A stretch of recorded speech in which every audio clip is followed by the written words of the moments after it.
Joining us right now is a former TFC defender and a guy that knows that position inside out. Joining us, Marco Reda. Marco, welcome again. Hi, Anthony. Thanks for having me. Pleasure to have you on, Marco. I know you're a busy guy. We won't keep you too long, but I've been meaning to have you on the last few weeks to talk about that position specifically, what you have seen with your eyes in the last 2 to 3 games in regards to TFC and their defending that you feel needs to change for this team to get back on the right track. Well, I mean, some consistency across the line would be beneficial. They've had a few injuries back there that have hurt the team, and they're sort of patchwork now. You know, trying to fill in guys in positions maybe that they're not comfortable with, and obviously that's going to lead to some individual mistakes at times. And I think that's what you've seen the last 2 or 3 games, where some costly errors have hurt them. When you watch a guy like Hagelin get beat time and time again on that side like you saw Saturday, what goes through your mind as a defender? Sure, a guy might get by you once, but continuously, what goes through your mind? What needs to change? I think one, he's in a difficult position. I'm sure he's much more comfortable as a center back. So right back is a bit of a different animal, especially going against someone like Castillo, who's pacey and tricky and dangerous in and around the box. But I think Hagelin got his angles wrong on a couple of the plays, and that's a big part of it. Sometimes you don't have to tackle or win; you just have to get your angles right, the way you approach the ball, the way you cut out lanes. And I think Hagelin got him wrong on the first 2 goals. Disappointing to see. I think TFC started the season so brightly, so.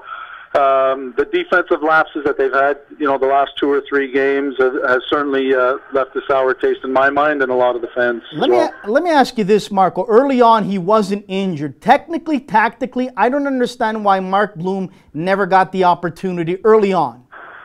Yeah, I agree. I thought Bloom was one of their most consistent performers last year in another disappointing season. So.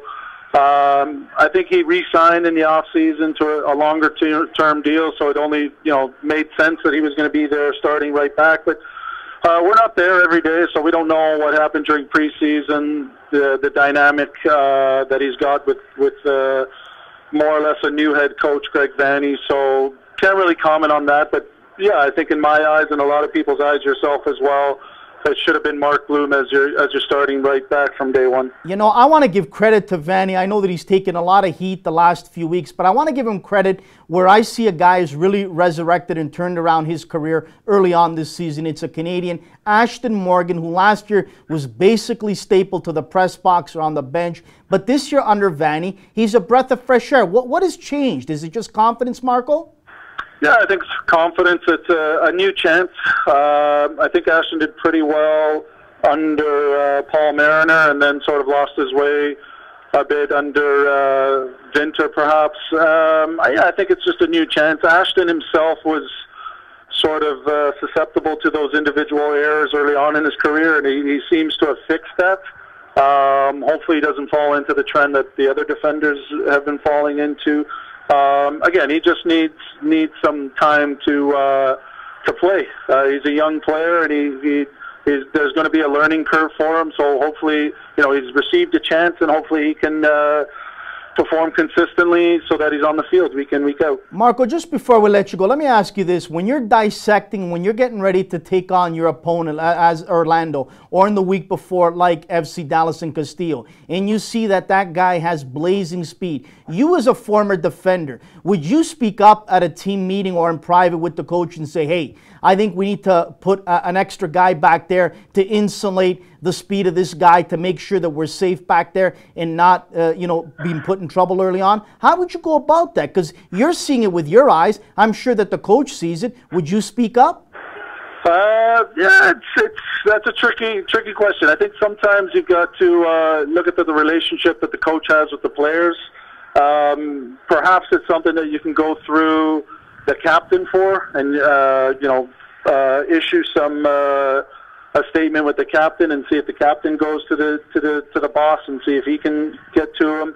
I think from what I know of Vanny and from what I've read, he seems like a reasonable guy, and it's more of a team decision rather than him making all the decisions. So I think it's something they would have talked about. When you're looking at a team, you're looking at the strengths of your opponent. You're also looking at the weaknesses. So I'm pretty sure they would have had a report on Castillo and know his strengths.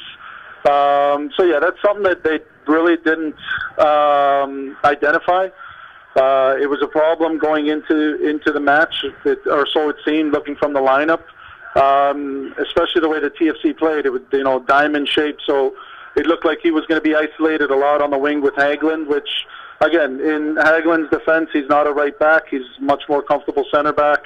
And it cost him. It cost him dearly. Last question before we let you go, Marco. As a former guy in that position, would you and your defending crew have chats with the goalkeeper throughout training to the lead up to the game to look out for certain situations with the opponent coming up? Would you guys get together maybe away from the rest of the team, look at game film, or would you just guys go about your job and knowing what the responsibility is of everyone? Well, you know what? I remember playing back in Norway. I was new to the team when I first signed for my first club in Norway, and the center back that I was playing with was just new to the team. And the team had been struggling. It was midway through the year.